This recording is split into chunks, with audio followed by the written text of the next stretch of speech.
ہونے والا ہے، یہ تمہارے رب کی طرف سے ایک حتمی بات ہے، قطعی بات ہے جس کا فیصلہ کیا گیا ہے۔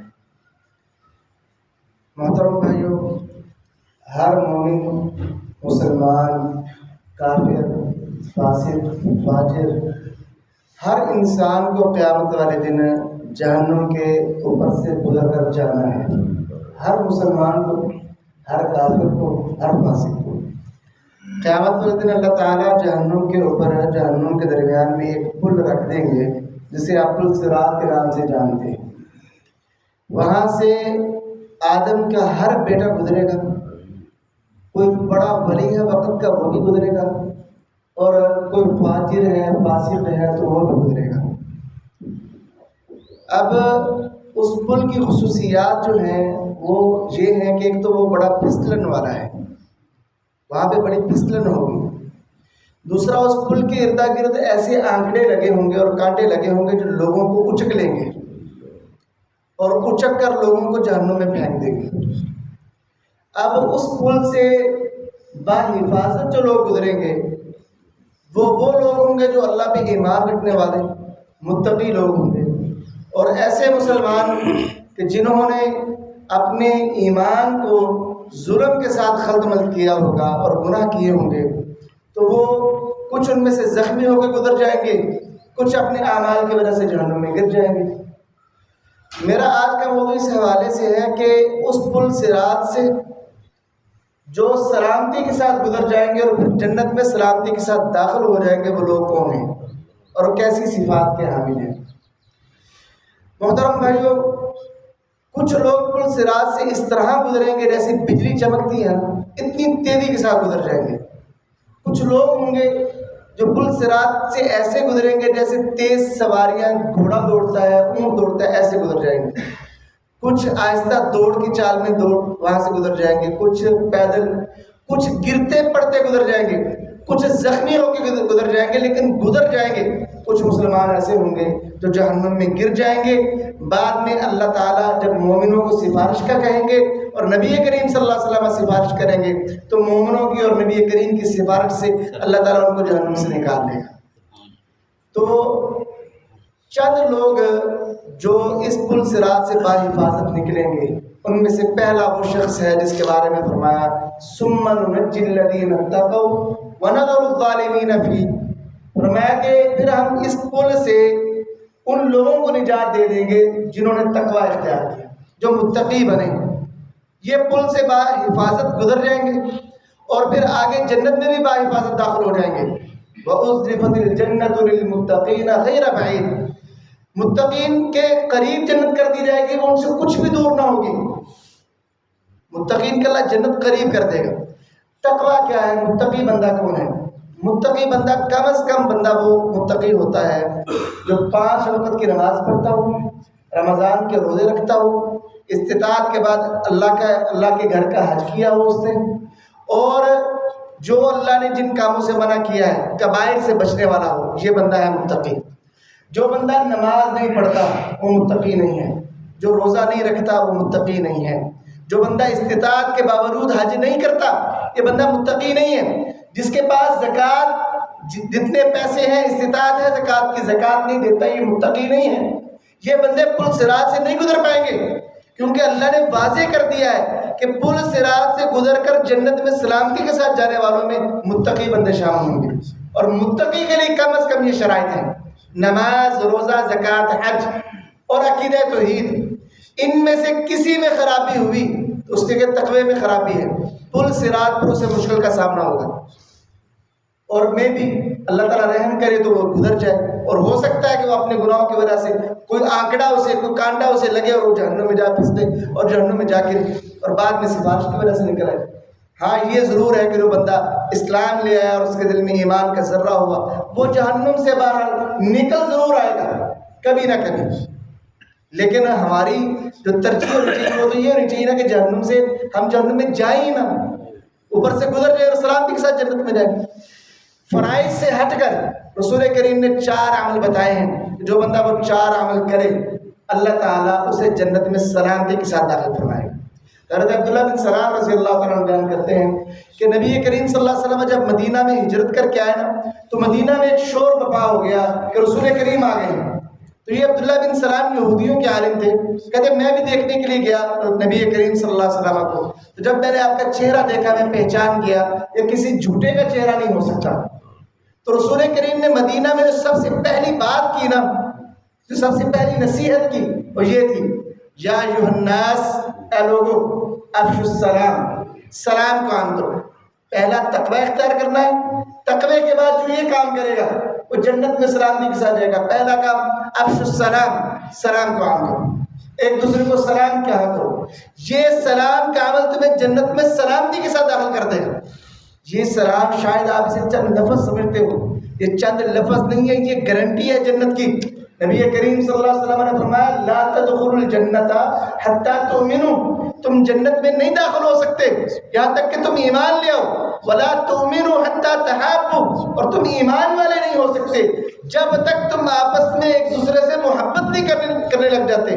اولا ادلکم علی شیء اذا فعلتموه تحاببتم, کہ ایسی چیز کی طرف رہنمائی نہ کروں کہ جب تم وہ کام کرو تو تم ایک دوسرے سے محبت کرنے لگ جاؤ.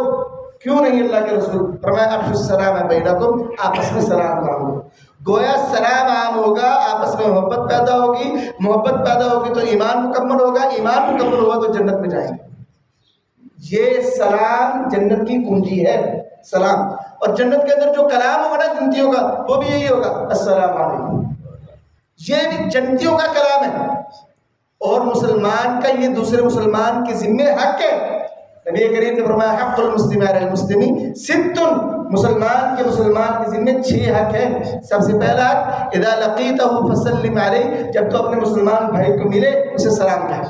یہ ضمانت ہوتی ہے بھائی کہ میری طرف سے تم محفوظ ہو, میری طرف سے تمہیں نقصان نہیں پہنچے گا, تم میری طرف سے محفوظ ہو.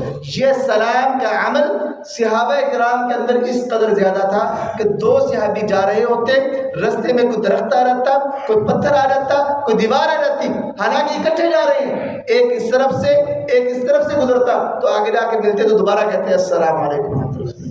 اور ہمارا حال کیا ہے کہ ہم مسجد میں آتے ہیں تو مسجد کے اندر بڑی خاموشی کے ساتھ داخل ہو کے سنتیں ادا کرنے شروع کر دیتے, حالانکہ بھائی یہاں پہ مسلمان بیٹھے, آپ کو چاہیے کہ سلام کہو السلام علیکم ورحمۃ اللہ, ان کو ضمانت دو بھائی محفوظ ہو تم میری طرف سے, اللہ تم پر سلامتی کا نزول فرمائے.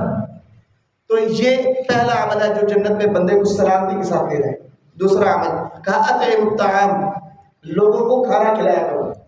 آپ نے سورۃ المدثر اگر پڑھی ہے تو آپ نے اس کے اندر جنتی اور جہنمیوں کا ایک مکالمہ پڑھا ہوگا. فی جنات یتساءلون عن المجرمین, جنتوں کے اندر نا لوگ سوال کریں گے مجرموں سے, ہوں گے جنت میں, اور جہنمیوں سے سوال کریں گے ما سلککم فی سقر, تمہیں اس سقر میں کس نے پھینکا ہے, داخل کیا ہے. سقر جہنم کا نام ہے.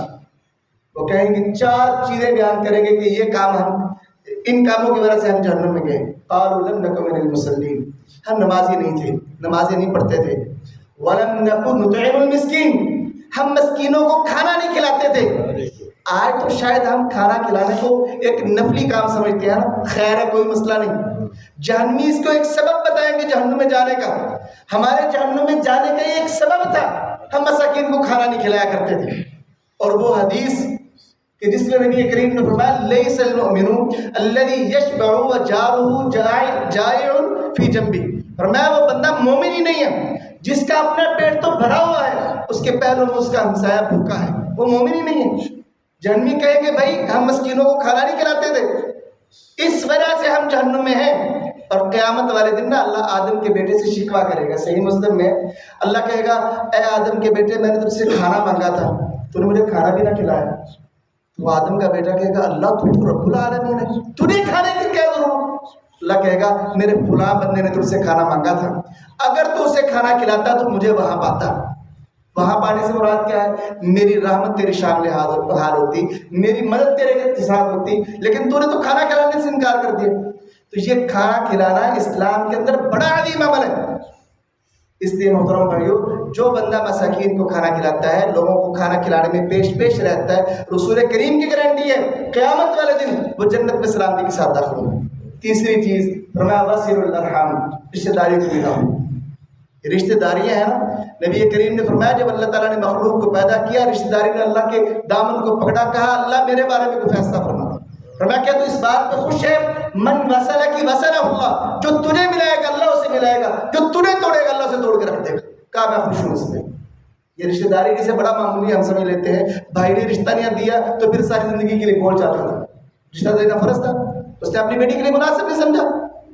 اللہ نے فرض تو نہیں کیا نا, وہ اپنی بیٹی کے بارے میں خود مختار, لیکن مجھے اس نے نہ کیوں کی, ساری زندگی کے لیے بول چال رہا. آپ سمجھ رہے ہو کہ یہ بول چال آپ کے لیے کتنے نقصان دہ ہے. فرمایا لا يدخل الجنت قاطع, جو رشتہ داری توڑ دے گا اللہ سے جنت میں داخل نہیں کرے گا. آپ نے تو شاید چھوٹی سی بات کے پیچھے ساری زندگی کی بول چال ختم کر دی اور اپنے آپ کو بڑا سمجھ رہے ہو کہ میں نے ٹھیک کیا. ٹھیک نہیں کیا, اپنی آخرت برباد کر لی. یہ رشتہ داری کو توڑنا کوئی آسان کام نہیں ہے. آپ دنیا میں آسان سمجھتے ہو, قیامت والے دن اس کا نتیجہ بہت خطرناک ہے. اس لیے رسول کریم نے فرمایا رشتہ داریاں ملایا کرو. یہ تیسرا عمل ہے تمہیں جنت میں سلامتی کے ساتھ لے رہے ہیں.